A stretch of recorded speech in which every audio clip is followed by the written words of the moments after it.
Hello and welcome on to another episode of the ISO Ball Podcast with your host, Derek Terrio, your place to learn about the NBA on and off the courts. And we are back with the long overdue Western Conference Summer 2018 overview, of all the 15 Western Conference teams. We did the Eastern Conference last month, and now we are on to the Western portion side. So we're doing something a little bit different this time around. I'm going to do a 3 minute lightning round of each team, and I'll try to go over as many things as possible from the additions and the subtractions to how they finished last year.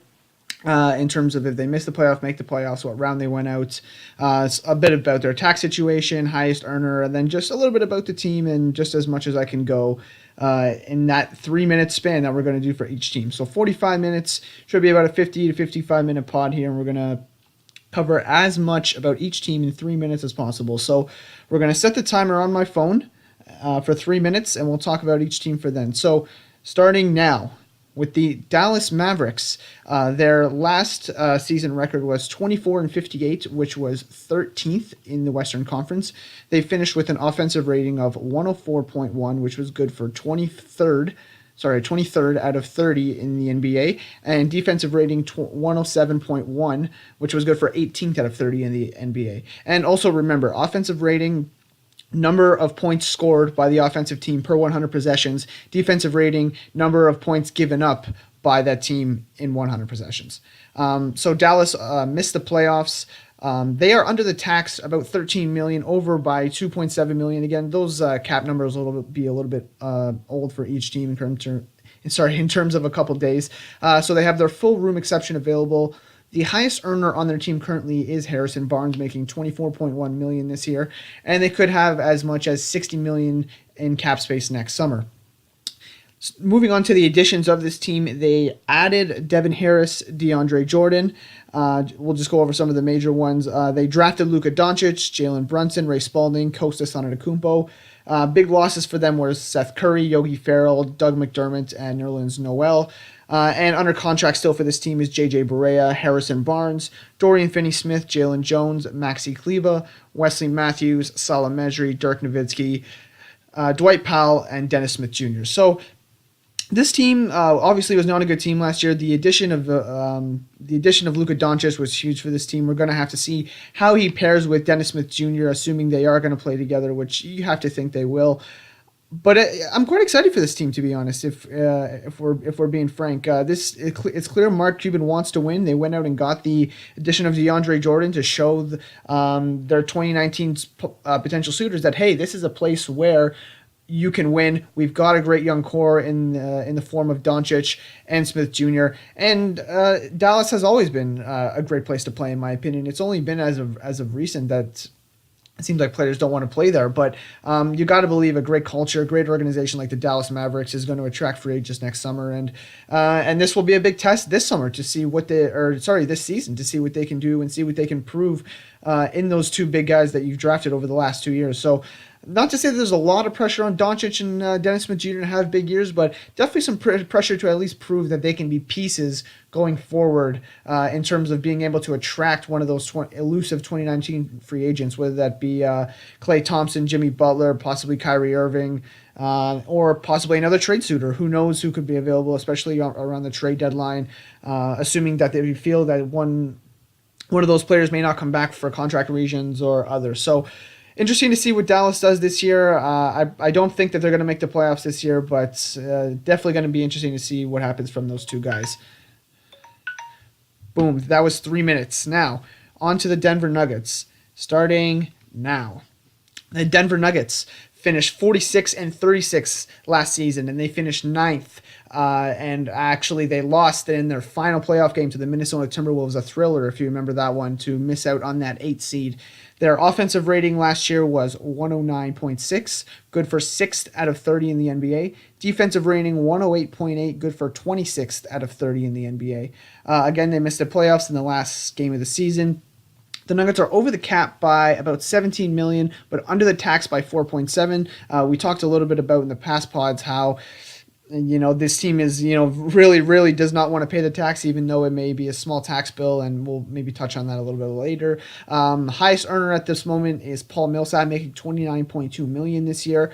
They have about half of their tax pyramid level left, and again, the owner is. I'm not sure who owns the Denver Nuggets. I'll have to check, but the owner is going to have to want to pay the tax if they're going to want to have any shot at signing a big free agent in 2019. Addition to this Denver Nugget team include Isaiah Thomas, Michael Porter Jr., who they drafted at 14, Jared Vanderbilt, and Thomas Welsh. Players they lost include Darrell Arthur, Wilson Chandler, Kenneth Faried, Devin Harris, and Isaiah Whitehead. Unrestricted free agents are Richard Jefferson, who still has yet to find a home. And under contract at the moment are, Will Barton, Malik Beasley, Torrey Craig, Gary Harris, Juancho Hernan-Gomez, Nikola Jokic, who got that big extension, Tyler Lydon, Trey Lyles, Paul Millsap, Monte Morris, Jamal Murray, and Mason Plumlee. Let's be frank about it. This team is going to be a playoff team next year, in my opinion, even if Michael Porter Jr. doesn't play. We saw last year that the combination of Jamal Murray, Gary Harris, Paul Millsap, obviously Wilson Chandler was in that starting lineup at the 3, and then Nikola Jokic, that starting 5 rounded out is very good, and it's looking like they're going to play Will Barton maybe at the 3 this year, which is going to, maybe leave the bench a little bit with bare bones. Maybe a guy like Trey Lyles is expected to step up and be a bit more of a scorer. Malik Beasley, again, his time is coming around to start contributing for this team. So we're going to have to see how the bench looks out, but I really believe in this team to be a playoff team. And it seems with that young core of Harris, Murray, and Jokic, this team going forward is looking like they have a nice little core to attract some of those free agents in 2019 or possibly going forward. And then we haven't even spoken about Michael Porter Jr., who, if he can get anywhere close to what he was expected to be coming out of high school and a bit out of Missouri, then you're looking at a player that's going to round out, a core 4 guys that could really compete in the West for a good period of time, assuming Jamal Murray and Gary Harris develop the right way. So excited for this Denver Nuggets team. I think they're going to be a playoff team, but this is one of the teams I'm more excited about in terms of your league pass teams, if you will. 3 minutes is up for the Denver Nuggets. Moving on to the Golden State Warriors, starting now. The Golden State Warriors, in the regular season, 58-24 they finished, which was good for second in the West behind the Rockets. Offensive rating 112.3, which was good for first out of 30, and their defensive rating was 104.2, which was 8th, and that was tied for 8th out of 30th in the NBA. Obviously, Golden State won the championship, their second year in the row, and 3 of their last 4. They are over the cap by $41.7 million and over the luxury tax by about $21 million. Estimated luxury tax bill of about $50 million for this team. So clearly they're paying to keep it together, and we'll talk about how they're going to have to do that even more so coming up this next offseason. But the highest earner on this team is Steph Curry at $37.4 million. They have no exceptions left. They use the full taxpayer mid-level on DeMarcus Cousins, and this team is clearly the best team in the NBA. The reason 2019 exists is because their opportunity to beat the Warriors now exists, and they have some decisions to make in terms of Draymond Green and Klay Thompson, which we'll touch on. Again, 3 minutes is kind of tough for this team as opposed to others, so we'll try to get as much in as possible. Additions: DeMarcus Cousins, Jonas Jerebko, Damian Lee. They drafted Jacob Evans with the 28th pick and lost JaVale McGee, Zaza Pachulia. Nick Young, David West, and Patrick McCall are all free agents for this team, and under contract players include Jordan Bell, Chris Boucher, Quinn Cook, Steph Curry, Kevin Durant, Draymond Green, Andre Iguodala, Damian Jones, Sean Livingston, Kevon Looney, and Klay Thompson. So, I mean, this team is the best team in the NBA, the elusive team everybody's chasing, the reason people think the league isn't fair anymore. So the only thing you can really talk about this team is what are the potential weaknesses. And with the losses of JaVale McGee and Zaza Pachulia, it seems like there's going to be a battle at center, and we're going to see how this plays out because between Kevon Looney, Jordan Bell, and maybe Damian Lee, I just don't see where the quality minutes. And I guess you're gonna when you would play the death lineup, Draymond Green at the 5.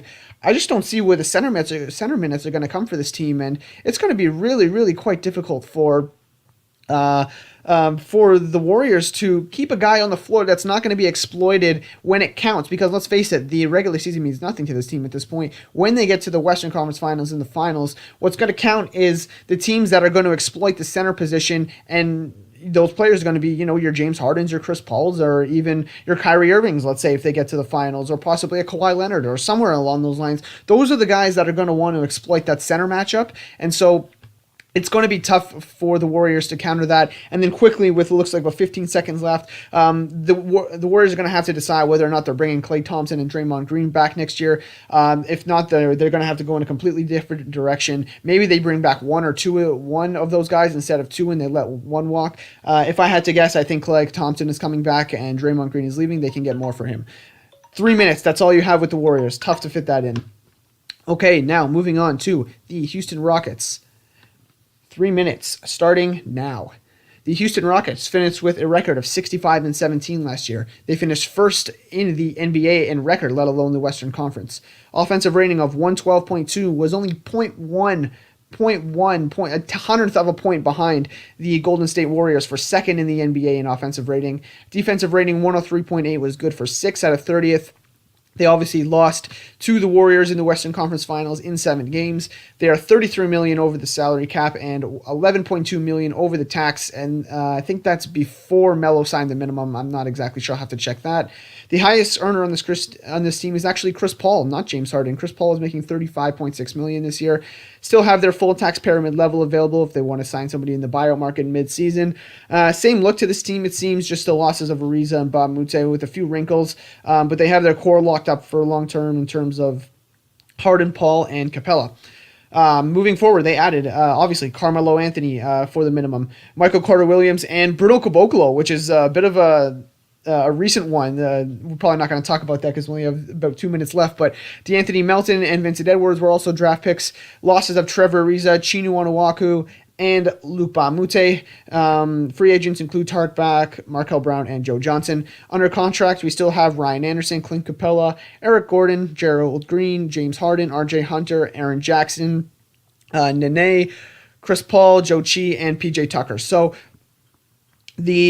how this team is going to be judged is, can you beat the Warriors next year? They obviously came from a Chris Paul injury and missing 27 threes in a row away from making the finals, and I have to think they would have beat Cleveland in that finals as well. So this team is judged all about on can they get to the finals and win a championship. And the big thing that people point to is Melo. Is Melo going to be able to put them over the hump? Defensively, you have to think that he's always been a liability his entire career, and he gives them a place to attack, but from what I've seen this offseason, he seems like he's in a little bit better shape. He's playing with Chris Paul. I've seen some pickup game montage that was quite competitive. That seems like Carmelo Anthony is more engaged, and you got to believe playing with Chris Paul, he knows where Melo's spots are going to come from. He knows where those good shots are, and he's going to be able to put Melo in a place to succeed, which you're going to have to think is going to be great. I mean, PJ Tucker is a guy I think that's going underrated this year. He's going to have to step up huge to replace Trevor Ariza and Luc Mbah a Moute's wing defense and be able to switch and guard guys on the perimeter. Another guy not a lot of people are talking about is James Ennis, who, for odd reason, I didn't name on this roster list. And it's not in the additions either, which is kind of weird. James Ennis was added to this roster, and he's going to provide a huge perimeter defender aspect to this team. He has some shaky ability to knock down the three at a low volume, but in terms of being a perimeter defender, you're going to see James Ennis take a lot on that responsibility that Mbah a Moute and Ariza gave. Wow, I have more to say, but I can't. 3 minutes, that's all you get. Moving on to the LA Clippers, 3 minutes starting now. The LA Clippers, with a record of 42-40, finished 10th in the West. Offensive rating of 107.7. That's good for 8th out of 30th in the NBA. Wow, hard to believe the Clippers were 8th in offensive rating. It's pretty staggering in my opinion. Defensive rating 107.7, the exact same as their offensive rating, which was 19th out of 30th in the NBA on defense. They missed the playoffs. The Clippers are last season. The Clippers are $20 million over the cap and $1.8 million under the tax. Clearly, a team that wants to avoid paying the luxury tax for this team. Their highest earner at the moment is Danilo Gallinari, making $21.5 million per season. They've used their whole non-tax pyramid level, and they can have a ridiculous amount of cap space this summer to attract a guy like Kawhi Leonard. And they definitely will try and use that to try and get a free agent, again, like Kawhi Leonard. The additions to this team include Marcin Gortat, Jonathan Motley, Mike Scott, and Luc Mbah a Moute, who's coming back to the Clippers. They drafted Shai Gilgeous-Alexander, Jerome Robinson, and the rights to Vladimir Veremenko, I believe, with the 2006 draft pick. Interesting draft rights there. They lost Sam Decker, Austin Rivers, DeAndre Jordan, CJ Williams. Tyrone Wallace is still a restricted free agent. Under contract for this team is Patrick Beverley, Avery Bradley, Juwan Evans, Danilo Gallinari, Montrezl Harrell, Tobias Harris, Boban Marjanovic, Wesley Johnson, Milos Teodosic, Sindarius Thornwell, and Lou Williams. So this team is largely bringing back their same team, but this is one of those Clipper teams and one of those teams in general that does the rare thing of what it seems as they're rebuilding on the fly, meaning they still want to be competitive. They drafted what they believe is their backcourt of the future in Shai Gilgeous-Alexander and Jerome Robinson, and they still have guys like Milos Teodosic, Lou Williams, Sindarius Thornwell, more so Theodosic and Williams, but those guards are going to help the development of Shai Gilgeous-Alexander and Jerome Robinson as they enter into a new regime. Patrick Beverley coming back is going to be huge for this team. As you recall, he missed most of the season last year. Obviously, one of the best on-ball defensive players we have at the point guard position. Avery Bradley coming back this year. Again, in Boston, I thought he was going to be one of those guys that really developed offensively. It looked like his game was coming around, and then felt like he took a bit of a step back offensively last year. Hopefully, he can regain that. That would be great to see. Again, guys like Tobias Harris, Marjanovic, Harold, Gallinari. This is a deep team, not a crazy breakout superstar on this team. I guess the closest thing to that would be Lou Williams, but this team is very deep in terms of what they have at each position. And so, again, they're going to look to be competing for those bottom spots of the Western Conference. And we'll see where they can get to. But, again, this is another team that's trying to prove themselves for 2019. They want to show that they have a nice core and prove that, the LA Clippers are a place where they can go to and a big-time market that they can play, enjoy, and, be great on and off the court. So we'll see about them. 3 minutes is up for the Clippers. Moving on to the other team in LA, the LA Lakers. 3 minutes starting now. The LA Lakers finished with a record of 35-47. They finished 11th in the West last year. Offensive rating of 106.5, which was good for 22nd out of 30 in the NBA. And their defensive rating 105.6, my apologies, which was good for 12th out of 30th in the NBA. And they were tied for a couple teams in that category. Offensive rating 106.5, defensive rating 105.6. They missed the playoffs last season. The Lakers are $4.6 million over the cap, but $14 million under the tax. They've used most of their tax pyramid level on Michael Beasley. Their highest earner on this team is the newest and biggest addition, LeBron James. And just in general, Magic knows what he's doing. 1-year deals for guys like Rondo, Lance, Beasley, KCP, JaVale. It means they're going to have a ton of 2019 cap room, which is a great transition into the additions, etc. Additions for this team include Michael Beasley, LeBron James, JaVale McGee, Rajon Rondo, Lance Stevenson. They drafted Mo Wagner, Isaac Bonga, and Svi Mykhailiuk. Losses for this team include Thomas Bryant, Tyler Ennis, Channing Frye, Brooke Lopez, Julius Randle, and Isaiah Thomas. Free agents are still Gary Payton II and Andre Ingram.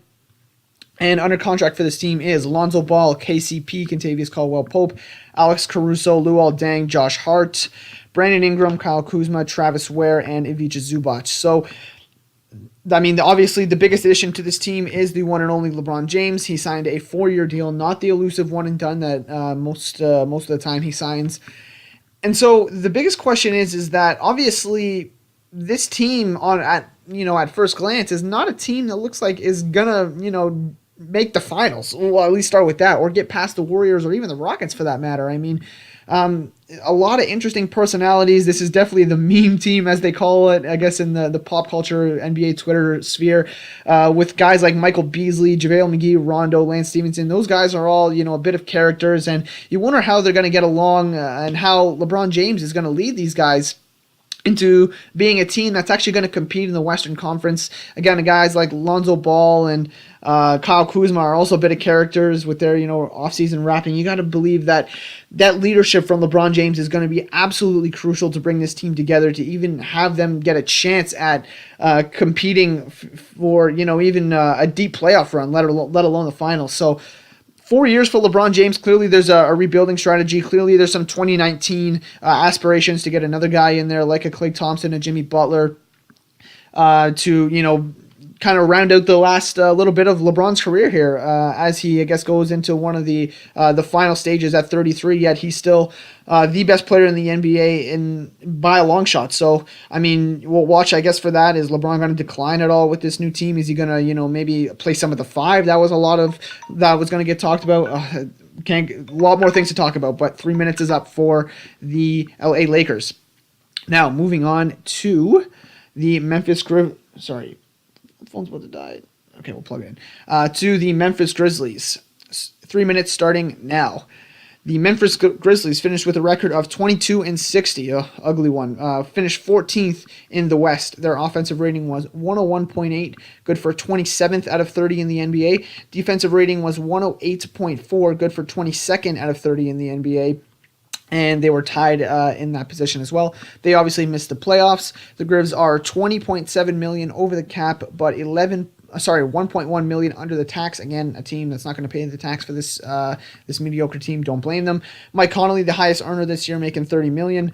They used their full tax pyramid level on on Kyle Anderson, and they don't really have a ton of 2019 flexibility, if we're being honest and getting into the nitty-gritty. So additions to this team include Kyle Anderson, Omri Caspi, Dakari Johnson, Shelvin Mack, Garrett Temple. They drafted Jaren Jackson and Javon Carter. They lost Deontay Davis, Tyreek Evans, Jarrell Martin, and Ben McLemore. Mario Chalmers is still a free agent for this team. And under contract for this team still is Dylan Brooks, Marshawn Brooks, Mike Conley, Marcus Saul, JaMychal Green, Andrew Harrison, Mike Henry, Amari Johnson, Chandler Parsons, Yvonne Robb, Wayne Selden, Kobe Simmons, Marquise Teague, Breonte Weber. So, I mean, just by the names at the end there and, most of the names that I kind of pointed out, this team is just not great, in all honesty. They're really at a crossroads in where they're at as a team at the moment. Mike Conley's on the wrong side of 30 as well as Marcus Sol, so it seems like they're on their latter years of their career. You have to decide. We can talk about last year, how they refused to get anything for Tyreek Evans and then lost him for nothing at the trade deadline. Could have got 2 seconds and maybe possibly a guy like Alfred Payton, which could have helped a lot.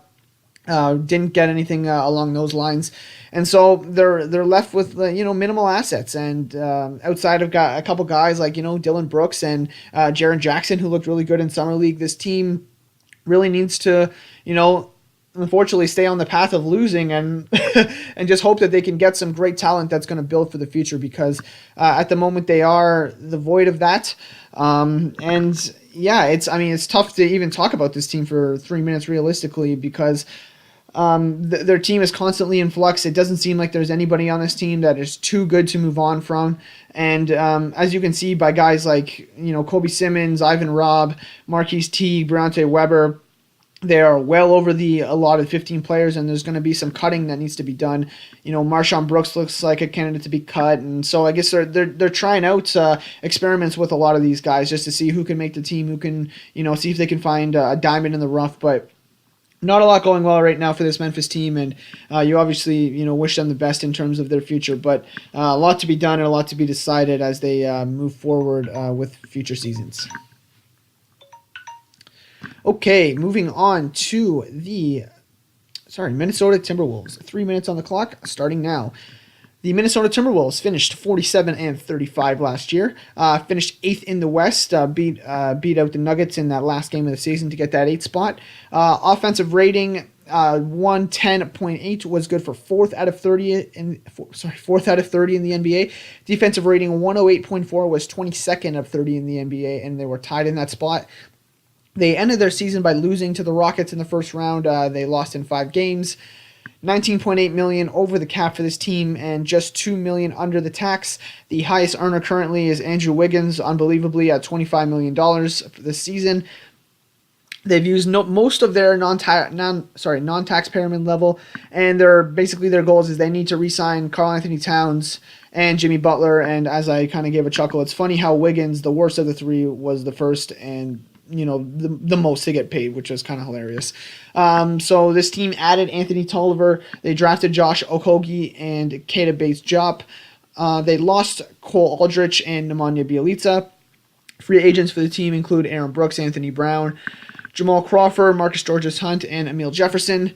And under contract for this team still is Jimmy Butler, Courtney Jang, Taj Gibson, Tyus Jones, Justin Patton, Derrick Rose, Jeff Teague, Karl-Anthony Towns, and Andrew Wiggins.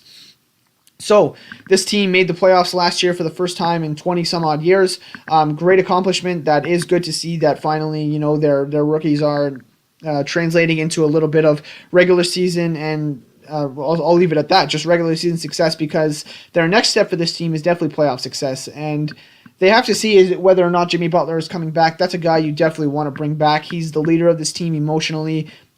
He brings it every night defensively. He made the all-defensive team this year, I'm pretty sure, for a reason, as well as being all-NBA. And, I mean, Karl-Anthony Towns is another guy that doesn't really seem very happy at the moment. There's been some rumblings that, it's not the best and that, Tibbs is yelling at him all the time and all this stuff. And so this is a time, I should say, for the Timberwolves to prove to Karl-Anthony Towns more than Karl-Anthony Towns needs to prove to the Timberwolves, because at this point, Towns can go wherever he wants. He's proven to be a marquee franchise center that can do almost everything on offense and is an improving guy on defense. And the Timberwolves need to prove that they're a destination that Karl-Anthony Towns wants to stay at, because as of right now, it doesn't seem like they're moving in that direction. It's been very tough for him. Even in the playoffs, you can see against Clint Capella, he got games with 9 shots. He wasn't being utilized enough. It was a tough time overall for Karl-Anthony Towns, and that's him along with Jimmy Butler are going to be their main components that they need to keep if they want to have any playoff success going forward without a major rebuild once again. So there it is, 3 minutes for the Minnesota Timberwolves. Moving on next, the New Orleans Pelicans, 3 minutes starting now. The New Orleans Pelicans, with a record of 48-34, finished 6th in the West. Their offensive rating was 107.7, good for 9th out of 30 in the NBA. Defensive rating was 105.6, good for 12th out of 30 in the NBA. They were tied with the Lakers, I believe, in that category. This team lost in the second round to the Warriors. They lost in 5 games. The Pelicans are over the cap by $13.6 million and under the tax by $8.2 million. The highest earner on this team is Jrue Holiday and Anthony Davis at about $25 million each. They've used their full non-tax pyramid level on Julius Randle. And they'll have some cap space next summer, and AD will be eligible for an extension. And they will have some 2019 space as well. Additions to this team include Jahlil Okafor, Elfrid Payton, and Julius Randle. They drafted Tony Carr with the 51st overall pick. They lost DeMarcus Cousins and Rajon Rondo. Free agents include Jordan Crawford and Charles Cook.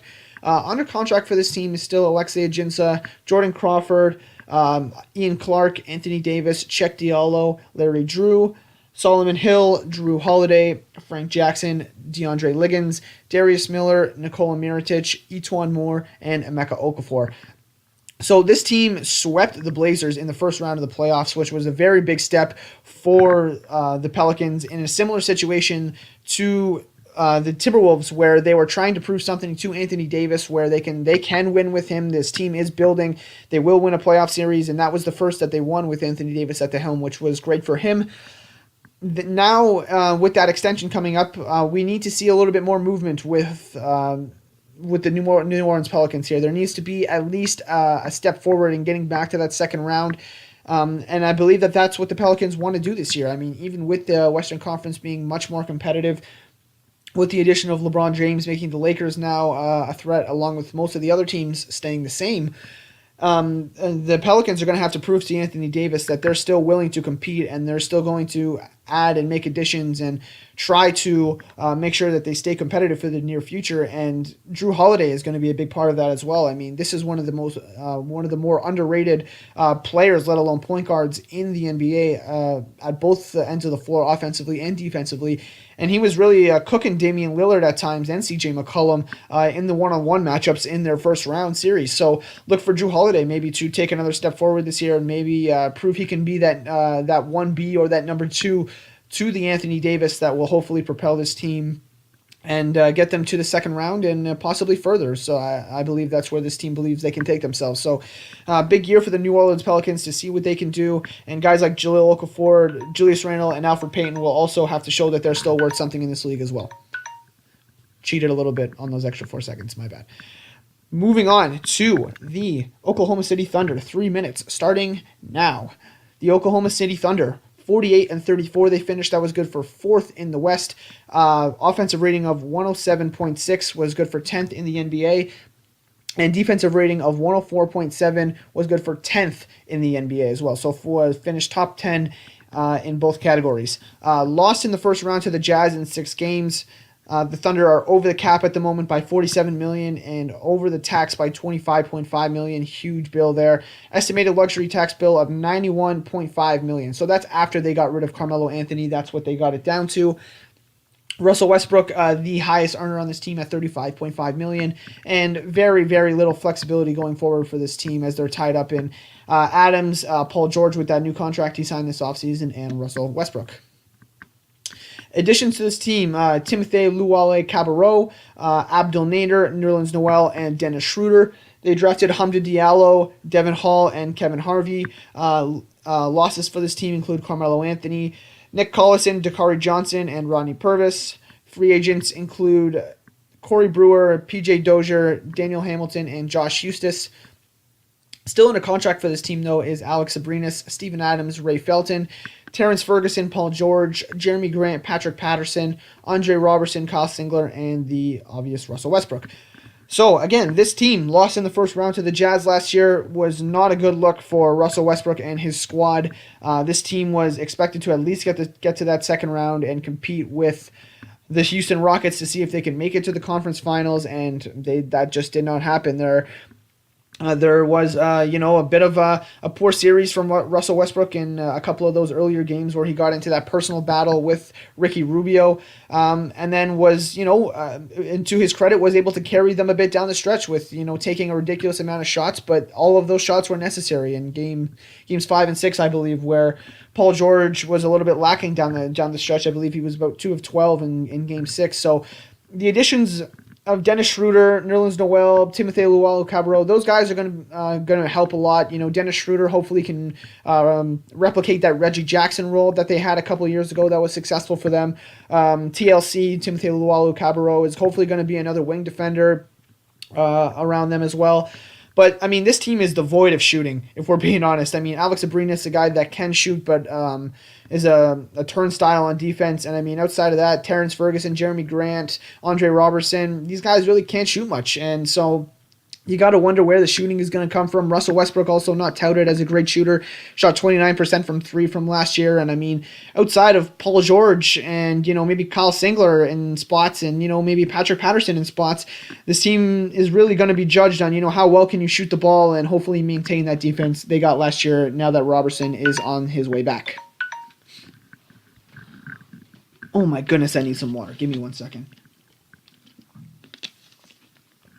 Oh. Wow, this is tougher than I expected going through these teams minute by minute like this. Also, let me know if you enjoyed this format. If you wish to, go back to, long format, going team by team, we can do that. But I'm kind of enjoying this format. So we got 1, 2, 3, 4, about 6 teams left. So stay with us. We're almost done here. But again, let me know if you enjoyed this format because it's kind of something new, kind of something I'm enjoying as I'm going through here. So let me know how you feel about that. All right, moving on to the Phoenix Suns. 3 minutes, starting now. The Phoenix Suns record, 21-61. They finish 15th in the West.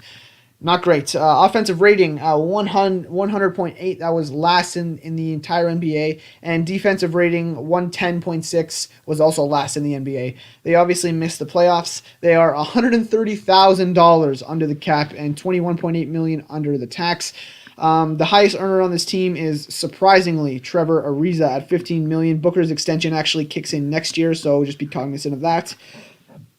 Oh, excuse me. They have the full room exception this year, and they have a lot of space, even with Booker's extension, to compete in 2019. Additions to this team include Trevor Ariza, Rashawn Holmes, and Jarrell Arthur. DeAndre Ayton got drafted by this team along with Mikal Bridges and a couple others in the second round. Jared Dudley, Alex Len, Alfred Payton, Tyler Ulis, and Alan Williams are all losses for this team.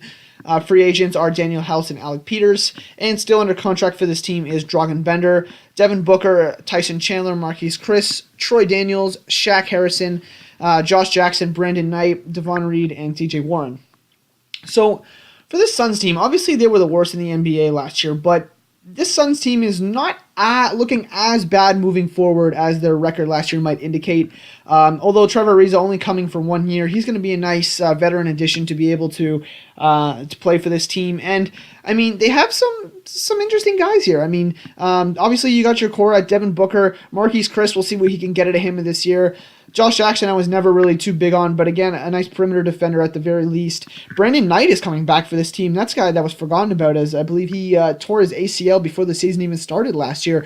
So that's a guy that can provide some offensive punch for this team. TJ Warren, again, another guy that can put the ball in the bucket a little bit and defend. So, and then Tyson Chandler, still a veteran center presence on this team. So we'll see how this team is moving forward, but again, they're not expected to be very, very good this year at all. Probably going to be in a similar position they were last year. But I mean, in terms of being able to get maybe one more piece in next year's draft, this team could have some bright side looking forward. I mean, Tyson Chandler being able to mentor a guy like DeAndre Ayton, Mikal Bridges maybe learning some stuff from a guy like Trevor Ariza. There's some mentorship a little bit in this locker room, and depending on how they do this year, and if they're just as bad as they were last year, and they have a chance to get the number 1 pick, and RJ Barrett would help this team quite a bit, in my opinion, or even a Zion Williamson, or anybody, or whether it be Shaquille O'Neal's son, Sharif O'Neal, whoever that might be. Another year of losing for this team wouldn't necessarily be too bad, as they continue to grow some of their core talent, and maybe they can do something in 2019 and add a free agent on that front as well. So looking up a little bit for this Suns team. All right, moving on to the Portland Trailblazers. 3 minutes on the clock, starting now. The Portland Trailblazers ended the regular season 49-33. They finished third in the West. Offensive rating of 106.1 was good for 16th out of 30th in the NBA. Defensive rating good for of 104.2, good for 8th out of 30th in the NBA. This team lost to the first round of the Pelicans. They actually got swept, lost in 4 games. The Blazers are $29.7 million over the cap and $7.9 million over the tax.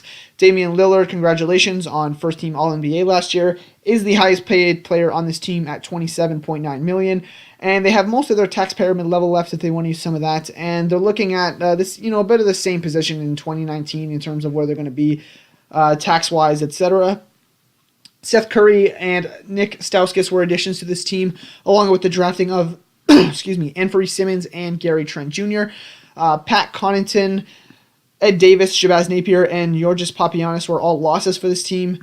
CJ Wilcox is still an unrestricted free agent, and under contract is Al-Farouq Aminu, Wade Baldwin, Zach Collins, Maurice Harkless, Jake Layman, Myers Leonard, Damian Lillard, CJ McCollum, Yusuf Nurkic, Caleb Swanigan, and Evan Turner.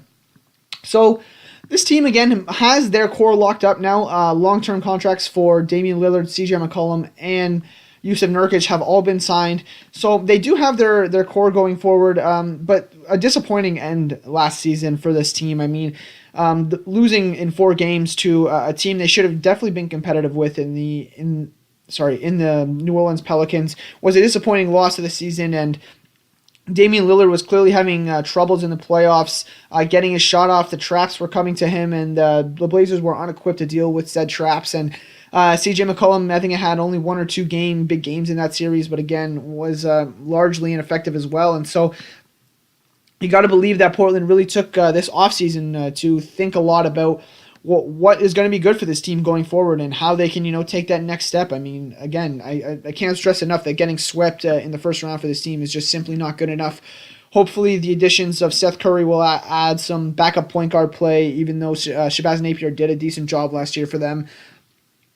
Zach Collins may be looking to take a step forward. Again, same thing with Myers Leonard, who hopefully can add some more to his game. I see him working with Drew Hanlon. Hopefully he can add some additions to his game that will, give him some minutes at the 5 there. And Maurice Harkless, an Al-Farouq Aminu, Wade Baldwin. These are guys that, are going to need to step up for this team and, take step forwards if they want to see the Blazers go further than they have in the past. And Seth Curry and Nick Stauskas, I guess you can put on that team as well. Anfernee Simons and Gary Trent Jr., I guess we'll see if they get any play on time. That's yet to be seen. But we'll see how these guys contribute, and hopefully the Blazers can take a step forward with a lot of these guys still have room to grow and make improvements. So that was 3 minutes for the Portland Trailblazers. We have 3 teams left. Here we go. The Sacramento Kings for 3 minutes starting now.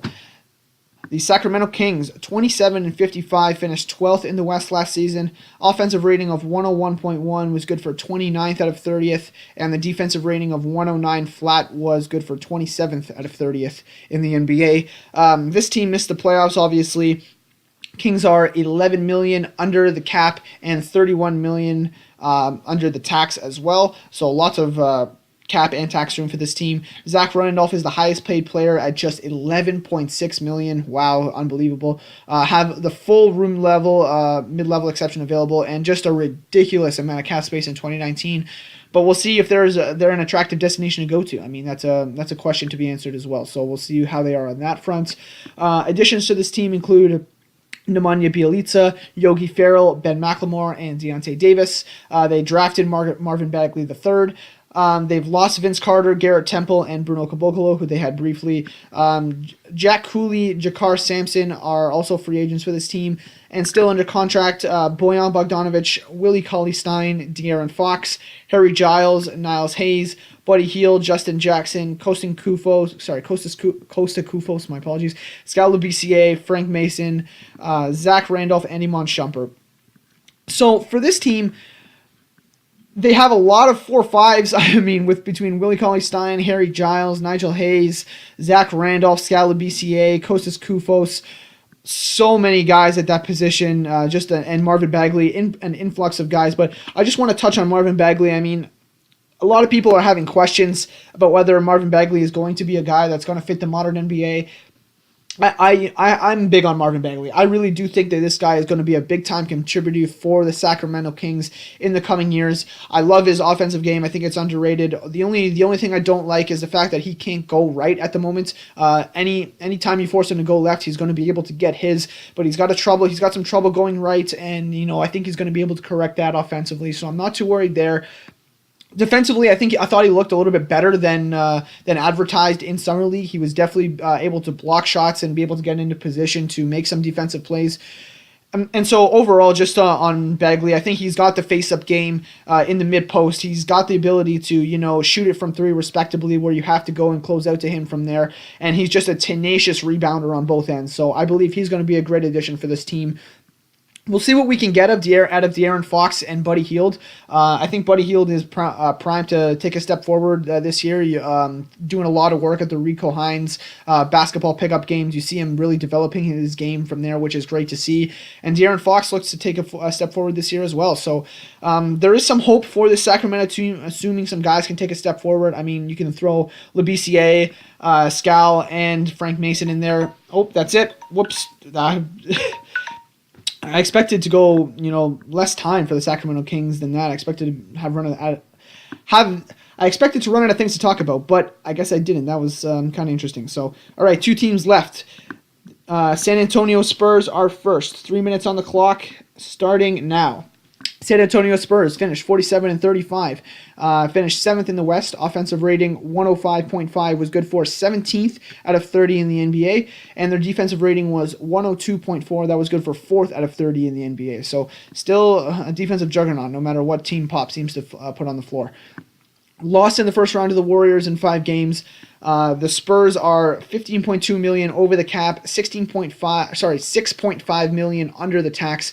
DeMar DeRozan, who has been traded to this team, is now the highest earner at $27.7 million. They've used their full non-tax pyramid level, and they have some space in 2019, but not necessarily a ton. Additions to this team coming back is Marco Bellinelli. Another addition is Dante Cunningham, DeMar DeRozan, and Jakob Poeltl in the trade that we talked over about extensively. Lonnie Walker was drafted for this team as well. They lost Kyle Anderson, Danny Green, Kawhi Leonard, Tony Parker, and Brandon Paul. Free agents for this team is Matt Costello, Duron Hillard, and Joffrey Laverne. Under contract for this team still is LaMarcus Aldridge, Davis Bertans, Bryn Forbes, Pau Gasol, Rudy Gay, Manu Ginobili, who is contemplating retirement actually now, Patty Mills, Dejounte Murray, and Derek White. So I mean, the biggest thing, obviously, to talk about with this team is the DeMar DeRozan trade. We really talked about that in essence. Go see our emergency pod if you missed that one. But all in all, the Spurs are primed to want to compete again this year. I mean, DeMar DeRozan, LaMarcus Aldridge, Pau Gasol, Rudy Gay, Patty Mills, Dejounte Murray. These are guys that you can use to actually compete at a high level on both ends of the floor. And you got to believe with Pop in his coming to his latter years here, he's going to want to field a team that can still compete. You don't want Pop to go out in the dust with a team that doesn't make the playoffs, especially just knowing how successful he was with his franchise. It would be really tough for me to watch him go out like that. You're going to want to see what you get from Lonnie Walker this year. A lot of hype from him out of Miami. A really tenacious player that really kind of gives it his all. Really has that mentality that he really wants to work hard on every possession on the floor, which is definitely good to see. Bryn Forbes, we'll see what we can get out of him as well. I'd like to see another. I'd really like to see another year out of Manu Ginobili, assuming he doesn't retire. But we'll see what he makes a decision on then. And yeah, I mean, we'll see what the Pop, another bunny, Pop can pull out of his hat and how magical he can be with this roster, because we'll see how Jakob Poeltl works into the rotation minutes as well with Pau Gasol. I mean, you're just going to have to see how Pop maneuvers these guys. But, I mean, you never doubt what he can do with a roster, no matter how broken it may seem. And with some redundant skill sets, assuming... in DeMar DeRozan and LaMarcus Aldridge, I mean, you got to believe that Pop is going to have his hands tied with this team. Last team in the West, the Utah Jazz. 3 minutes starting now.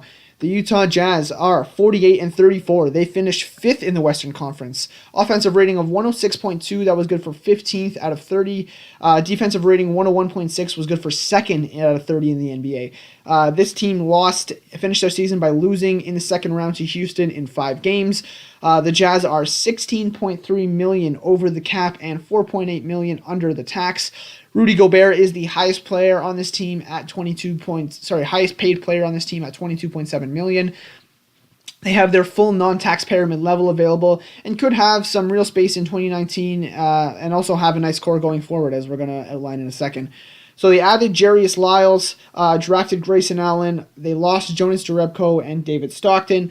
Eric McRae is another free agent for this team, and under contract still is Tony Bradley, Alec Burks, Jake Crowder, Dante Exum, I was almost about to say Cunningham, Dante Exum, Derek Favors, Rudy Gobert, Joe Ingles, Donovan Mitchell, Raul Neto, Georges Niang, Royce O'Neal, Ricky Rubio, Tavos Sefolosha, and Epke Ude.